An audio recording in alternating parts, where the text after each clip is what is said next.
Hey, what's up, guys? Long time no video, huh? So lots has happened, man. Boy, was it something to see Pacquiao, all those pictures of him laid out, passed out on his face, stomach like that, man. If anybody has been following me, you know for a long time, you know that I've been saying that, Mayweather would handle Pacquiao. And now that Marquez did to him what he did to him, I think it's pretty fair to, pretty much everyone else is saying it, but I've been saying it for quite some time. But anyhow, so a couple things. One thing I completely did not understand was why Cotto took that fight against that guy Trout. I understand it was $1 million. That's $1 million. But why would you come off of the biggest fight of your career against Mayweather, where you made the most money you ever made in your career, and then seemingly take this fight against someone that is relatively unknown, bigger than you? The only thing that he had to gain was the $1 million and keeping his status quo, basically. He had nothing to gain in terms of anything else, really. He was expected to win against someone that people relatively didn't know. And if he lost, then it would, it's like it is now, basically. Why did he lose, and why did he take a fight against someone that was bigger than him that could beat him? So anyhow, I didn't quite understand that, really, because I believe some of the limelight now has diminished on Cotto. He's still an exciting fighter to watch, but I think it'll be very interesting to see who he fights next. And certainly now that Pacquiao lost, a rematch between the both of them is much more viable now. So I guess, who knows? That in that regard, he got a little lucky because that Pacquiao lost. And that, I'm sure that'll make him some good money. But anyhow, Pacquiao is just, it's just Marquez. Either Marquez really stepped his game up, and really understood what he needed to do in order to win. And Pacquiao was, trained like he normally does. I don't think he was expecting anything different from Marquez. And, but he got something different, that's for sure. And another thing I wanted to talk about was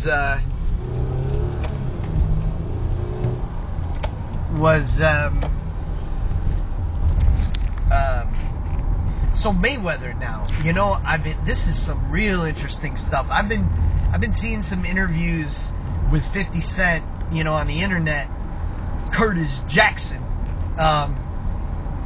and what he's been saying. Everybody wants to ask him, what happened between you and Mayweather? What happened when you got out of jail? Why aren't you guys talking? Why aren't you friends anymore? Blah, blah, blah, blah. All that shit. And basically, you could tell that, 50's, he basically tells the story that, look, before Mayweather, this is according to 50, that Mayweather went into jail, and before going into jail, or maybe even while he was in jail, he told 50, look, let's get our promotional company set up. Let's get things up. Let's get things rolling. And so 50 goes out, sets up the LLC, as he said, set up the foundation to start the company.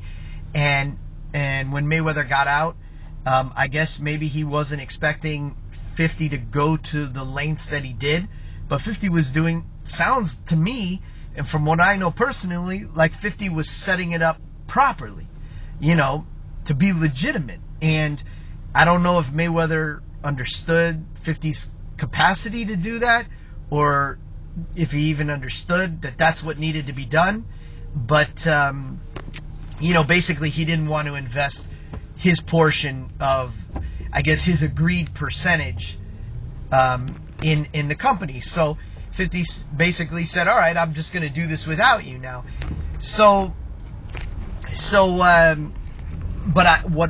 What's really interesting are the comments that 50 was saying about Mayweather's financial affairs. And it seems like from other information that we have on Mayweather that what 50's saying is true. Basically, 50's saying that Mayweather has nobody in charge of his finances other than himself. And that he doesn't really have, I mean, in terms of once he gets his money, once he makes his money, he's pretty much in charge of it. And he's basically on a fight, make the money, spend the money, have to fight again to make more money so he can have more money to spend. And it seems like that's pretty much, what's happening. I mean, we all see that Mayweather spends money like it's going out of style. And he's a gambler, and I'm not here to criticize him for that. As a matter of fact, I appreciate that aspect in his character. But seeing that, I make wagers myself. But look, it's very interesting with these guys because one thing that happens is you get these athletes that trust these people and turn their money over to these guys that supposedly say, look, I'm going to look after it for you, I'm going to do this, I'm going to do that, and then they end up, fucking them out of all their money, either because they make, they don't know what they're really doing, and they put it into bad investments, or they outright steal it from them. Either or. I think Mayweather probably has seen that happen, and he probably figures, I'm not going to hand my money over to some motherfucker. I'm going to hand over millions of dollars to somebody I don't even know, and they're going to fuck me out of my cash. I'm just going to handle my money on my own, and I'd rather be the one losing it than just have some jerk off lose it that I give it to. I can respect that with Mayweather, and I think that's part of his line of reasoning probably. But at the same time, with the issues we all know he's had tax-wise, he obviously needs somebody there. I mean, Mayweather's made it seem like there's nobody there, and I'm inclined to believe that because it seems like he doesn't even get his taxes paid. So you have to have a certain minimum. There's got to be somebody that you can trust. At least work with some people that. Get in touch with people that have people that they trust, that they've worked with for a long time. Even maybe 50 could recommend some people to him. So what I'm trying to say is at the same time, I don't half the way I don't blame him. The other half says he's got to get somebody over there to help him out. But and certainly Al Heyman and the other people behind his promotion, Golden Boy, they're not going to encourage him to do so because the fact that he runs out of money means that he's going to fight more. And every time he fights, all the people around him make money. If he were to get, into a position where he invests his money properly, saves his money, and really doesn't need to fight anymore, well then hell, he's probably not going to fight anymore. And then all those people aren't going to make any money. So, 50's trying to encourage him to do both. Try to encourage him to invest his money, but at the same time continue to fight. And because, I think that they said that he made more money off of the Cotto fight than I think the Oscar De La Hoya fight was one of the most profitable fights for him, but still, I think his fights generate more pay-per-views. They continue to generate more pay-per-views now than they ever, they continue to generate big numbers, the highest numbers in the industry. So he's making a lot of money now. And anyhow, it is interesting to see they've already announced that he's going to fight twice this coming year, May 5th and sometime in, I believe, September. So,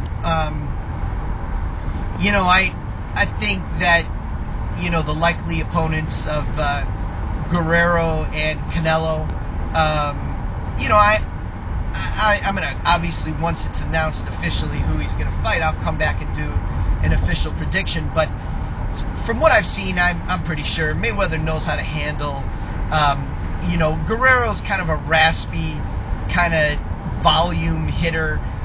Mayweather knows how to handle that. And as far as Canelo goes, Canelo's kind of like a young Oscar De La Hoya, maybe even with a little more power, or maybe not, but because Oscar had plenty of sting in that left jab. So, I think if anything, Canelo might actually be the more difficult fight for Mayweather, but we'll see what happens when it happens.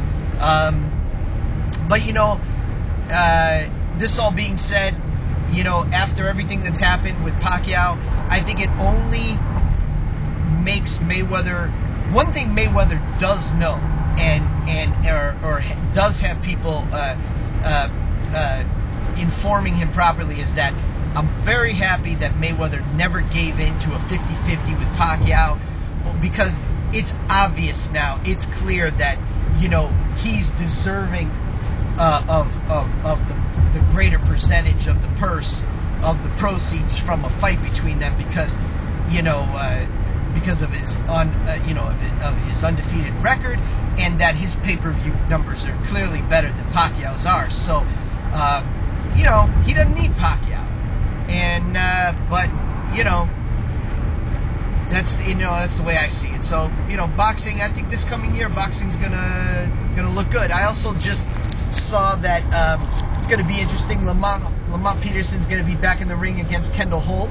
That should be a pretty good fight, because as much as Lamont is a more complete fighter, something tells me that unless Kendall Holt is totally washed up, totally over the hill, that Holt's there's gonna be some intimidation factors there between Holt and Peterson.